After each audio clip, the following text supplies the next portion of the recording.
చంద్రబాబు నాయుడి హయాంలో రాష్ట్రంలో రోడ్లు అధ్వాన్నంగా అఘోరించాయి.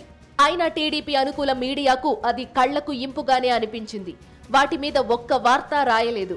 2019లో జగన్మోహన్ రెడ్డి ముఖ్యమంత్రి అయ్యాక పాలన తీరు మారిపోయింది.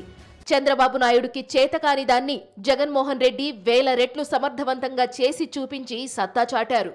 అయితే ఈ ప్రగతిని మెచ్చుకోవలసింది పోయి టీడీపీ అనుకూల మీడియాతో పాటు టీడీపీ నేతలు ఏపీలో అసలు రహదారులే లేవన్నట్లు విషప్రచారం చేసుకుపోతున్నారు. అయితే ప్రభుత్వం మాత్రం మౌనంగా వేల కిలోమీటర్ల విస్తీర్ణంలో రహదారులను అద్భుతంగా నిర్మించుకుంటూ పోతోంది. ఆర్ఎండ్బి, పంచాయతీరాజ్, జాతీయ రహదారులపై చంద్రబాబు హయాంలో 5 ఏళ్ల వ్యవధిలో ఖర్చు చేసింది కేవలం 23,792 కోట్లు మాత్రమే.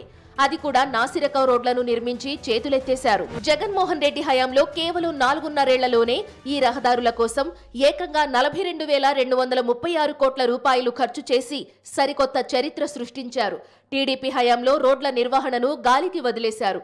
కానీ ఇప్పుడు రహదారులు నిర్మించిన వారే వాటి నిర్వహణ బాధ్యతలు చూసేలా ఒప్పందాలు చేసుకున్నారు.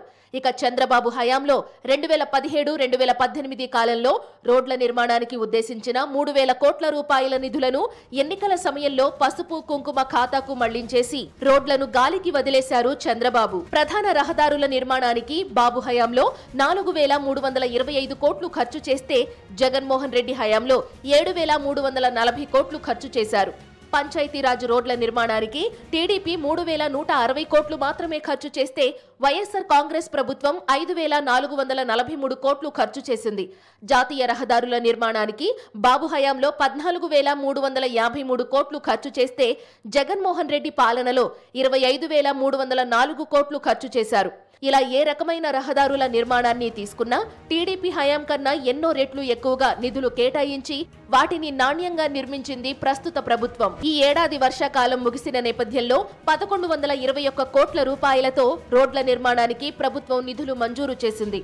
3,432 కిలోమీటర్ల పొడవున రహదారులను అభివృద్ధి చేయనున్నారు. రహదారులతో పాటు కొత్తగా వంతెనల నిర్మాణాలపైన ప్రత్యేక దృష్టి సారించారు. 242 కోట్ల రూపాయల వ్యయంతో కొత్తగా 16 వంతెనల నిర్మాణానికి ప్రభుత్వం గ్రీన్ సిగ్నల్ ఇచ్చింది. కోస్తా జిల్లాల్లో 7 వంతెనలు, రాయలసీమ ప్రాంతంలో 9 వంతెనలు నిర్మించనున్నారు.